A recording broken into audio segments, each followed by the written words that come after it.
Hello, everybody. My name is Montell, Neville Police Ethics Advisor, and I'm here today with... Hi, I'm Will Hodgkinson. I am the head of the Bedfordshire, Cambridgeshire and Hertfordshire Professional Standards Department. Welcome to our next episode of our podcast. We will be talking about the standards of professional behaviour. So today we're going to be talking about Standard 2. What is Standard 2?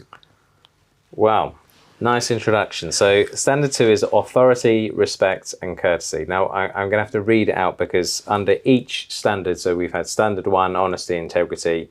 Under each standard there's an explanation as to what the standard means. So authority, respect and courtesy says the following. Police officers act with self-control and tolerance, treating members of the public and colleagues with respect and courtesy. Police officers do not abuse their powers or authority and respect the rights of all individuals. So it's quite a big standard in terms of the behaviours expected. There aren't many that have 3 distinct behaviours within them, but authority, respect and courtesy is Standard 2. Great, thank you for that. To underline and to get our listeners to get a feel for what it actually means in policing, do you know of any cases that would underpin the importance of this? So I do, and in our podcast around honesty and integrity, there were some particular cases defining that standard. Not really the case for authority, respect and courtesy. An authority, respect and courtesy breach tends to be associated with other breaches. You don't tend to get it as a breach in its own right. Mm-hmm. So I've looked in the last couple of months, and there's a couple of cases I'll just talk through which illustrate where officers haven't adhered to the standards expected with a Standard 2 breach. So the first one is an officer who used excessive force during an arrest. They'd arrested the individual and they had banged, on the way past the police car, they'd banged the individual's head against the police car. So they're handcuffed and they bang their head against the car. A concerned member of the public says, hey, that can't be right. Absolutely right, it can't be right. And they said to the officer, I want your details. That behaviour can't be right. And the officer was very rude. I think they swore at them and they refused to provide their details.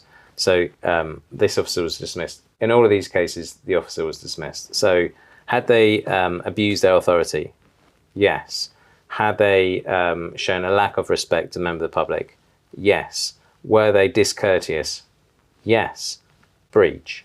But they also would have taken a breach for use of force, yes, duties and responsibilities, yes, discreditable conduct. So yes. I don't know the full charge sheet, but it wasn't a charge in its own right. Second case, and hopefully going through these cases where officers have been dismissed this year, 2025, helps illustrate the point. So case 2, an officer in a leadership position tried to use their position to impress members of the public in the hope of influencing and forming a sexual relationship with them. So in this case, I won't go through what a chat-up line looks like with you, Montell, which would be awkward. But they tried to impress their seniority, to impress the member of the public so they would more likely have a sexual relationship. Mm-hmm. A complete breach of authority. They can't use their authority unless there's a policing purpose. There wasn't. Mm-hmm. It's abuse of authority to try to seek that intimate relationship. Dismissed. Case 3, an officer swore at a member of the public and then used excessive force. So I won't repeat the words the officer said.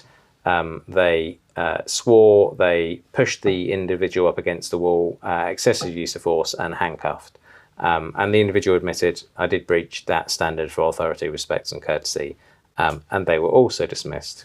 Case 4 is quite an interesting one. Case 4 is an officer who's in a WhatsApp group with other members of the police force, and the officer sends messages that are derogatory, demeaning, and highly offensive about women.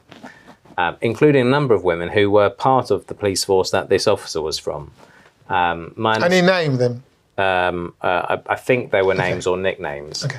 My understanding of the case is the officers who were part of this WhatsApp group went, that's not okay, reported the individual, and the individual was dismissed for all of those messages and breaches. So it's what we expect. We want officers to challenge and uphold the standards. So they did so in this case, and the officer was dismissed. So in all of these cases, you haven't got a single breach, because that last breach would also had an equality and diversity breach, because they focused on the individual because of their gender, their protected characteristic. They'd also have probably a discreditable conduct. They might have a confidentiality breach in it. So authority, respect and courtesy, hopefully those illustrate that officers are not to abuse their authority.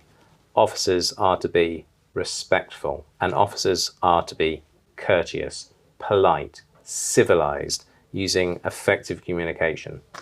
And that's really interesting, especially when you linked it to with your case study 3, and you mentioned use of force. Like, you know, we look at use of force, and we do come across cases whereby officers occasionally swear and shout and use excessive force, and we tend to think that's just a use of force breach. But actually, what we're now hearing, that it could be authority, respect, and courtesy. Yeah, and officers are put in really, really challenging situations. I'll tell you about a case I looked at the other day. Officers are responding to someone who has threatened to stab them, threatened to set something on fire, and officers enter the address and are met with vast amounts of abuse and challenge, really challenging situation. The officers were superbly professional, never swore, always communicated calmly, were always polite, always respectful, and it's that challenge. So you can have someone who swears. It doesn't mean that they're necessarily going to get fired, but it does mean that they'll be offered reflective practice to explain what's expected. You're put in really challenging situations and you need to rise above it. You always need to be courteous. You always need to be professional. You never abuse your authority. You always need to be respectful. So there are instances where it's exceptional. There are, of course, lots of challenging situations where officers might let themselves down. They're human, and we simply say, on a case-specific matter, that wasn't ideal. You shouldn't have sworn. I understand why. I understand the challenge of the situation, but that can't happen. We will apologise to the member of the public, and you need to learn from this, right? And that's the way we deal with it. Great. And then just to link those two together, you mentioned reflective practice, and then you just talked then about how you would want the officer to reflect and to think, and because they're representing the force. Do you just want to just tie those two together? Yeah. So across the three forces, and over 300 times last year, we identified behaviour from officers and staff that wasn't at the standard we want. We want the highest standards.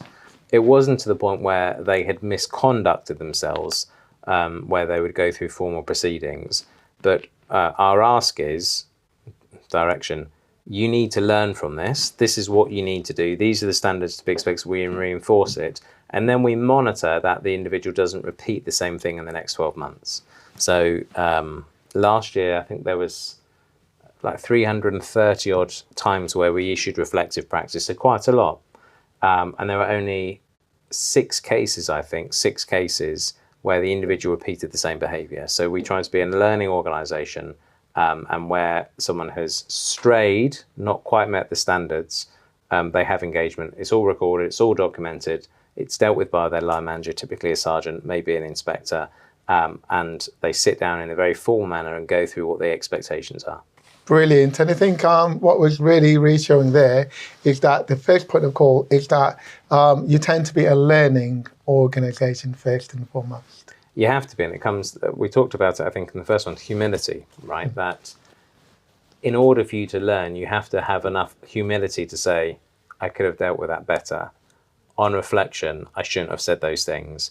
Now, that sometimes will come with an apology, which is, I think, a very good thing, but it means that the officer actually is truly reflective, and the fact they know that it will be tracked through and monitored, I think, helps focus. I can't do that again. why did that happen?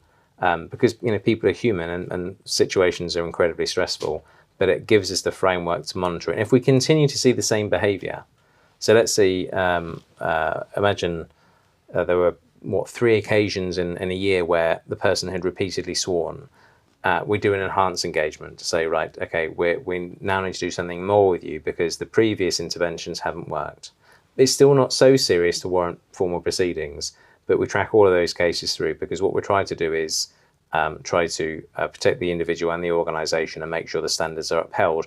Not every case needs to go to proceedings. Not every case needs a formal sanction, and certainly not every case results in dismissal. But the cases I talk through, I think most would agree we're at the top end of behaviour, and dismissal was the right situation. And I think for our listeners, it's really reassuring, or certainly for me, to understand that we do have, first of all, a learning culture in our police forces, but also that standard whereby there's a line that they don't expect anyone to cross.